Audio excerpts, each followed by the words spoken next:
In lesson 1, we looked at showing atom with Bohr models. So we used circles and we used electrons to show the Bohr model and the diagram of an atom.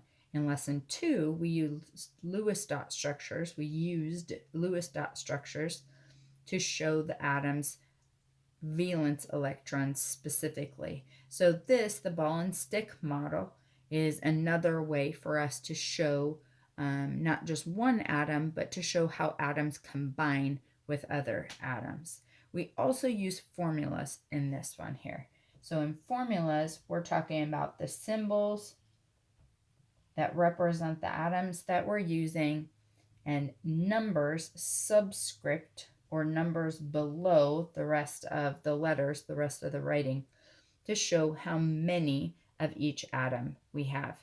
So in this case, we've got 2 chlorine atoms, and we know they're bonded together because of the way that they're written here. If we had written them like this, we would know they aren't bonded together. They're not bonded together when they're written that way. But writing them like this implies a bond that has formed between the two of them. So anytime we see them like that, that implies a bond has formed between the two of them. So if we were in class, we'd be making these little ball and stick models where we're actually taking little plastic balls and securing them together with a piece of plastic that clicks into them and holds them together that way.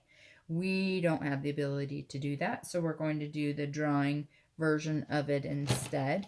So when we're making our ball and stick models, you guys will be drawing the ball at each end in whatever color you want. It doesn't matter what it is. You could just shade it in differently. You can do any of the polka dots or stripes or lines, however you want to show it. And then you'd have a line between representing the stick as well. So that's a pretty simple one. We're just talking about a molecule of chlorine gas there. If we're doing others, they get a little bit more complicated. So the next one we're going to do is hydrogen sulfide. So we've got hydrogen. We've got 2 hydrogens. So we put the little 2 down below. And sulfide is the sulfur part of the molecule that we're looking at. So there's the chemical formula for hydrogen sulfide. So we've got 2 atoms of hydrogen, and we've got 1 atom of sulfide. We know they're combined together because of the way that it's written here. So in this one here, yellow is what I'm going to use for my sulfur. The white I'm going to use for the hydrogen. And I'm just going to take those little plastic sticks, place them into the atoms or the model of that hydrogen atom, and then I'll secure it into the sulfur molecule as well. And I end up with that. So that gives me hydrogen sulfide. And I don't have a yellow to draw this, and again, it doesn't really matter anyways, but I would draw a ball for the sulfur, and I would draw a ball for the hydrogen. Now, I don't expect you guys to know this angle piece that has to be here. We're not going to worry about why it's there or what it means. I would just expect that you had 3, so 2 hydrogen and 1 sulfur, and that they were held together with a stick. So you could do 1 on this end if you wanted to. In mine, I ran out of room to draw another one here, so I'm just going to go this way, and that would be fine. If you did it again the other direction and you had a hydrogen down here, that would be fine.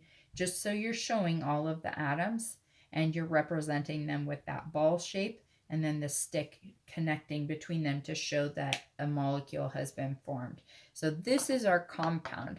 And the way that I know that this one is a compound here is because I have different atoms. I've got 2 or more different atoms that are held together by bonds. So here we've got an element, a compound of an element, and here we've got a molecule of a compound instead. The last one we're going to look at is hydrogen peroxide. So hydrogen peroxide is actually a similar formula to water.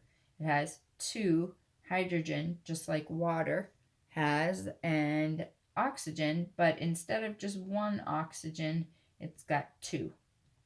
And that second oxygen makes all the difference when we look at the properties of that substance.